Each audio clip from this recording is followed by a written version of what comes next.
પૂણા અને વરાછામાં વગર પરવાને વિવિધ કોસ્મેટિક બનાવટોનું ઉત્પાદન કરતી ફેક્ટરી ઝડપાઈ. ખોરાક અને ઔષધ નિયમન તંત્ર દ્વારા ફેક્ટરી ઝડપી પાડવામાં આવી.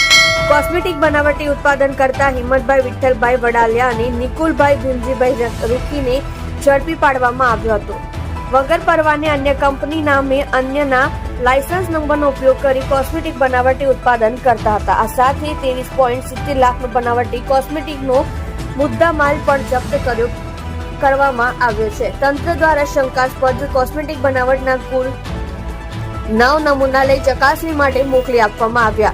સુરત, ભરૂચ અને વલસાડ તંત્રના અન્ય અધિકારીઓ દ્વારા ફેક્ટરીમાં દરોડા પાડ્યા હતા. તમે જોઈ રહ્યા છો live India Today news channel. Reporter મનોજભાઈ સાથે, કેમેરામેન રમેશભાઈ જયસ્વાલની સાથે.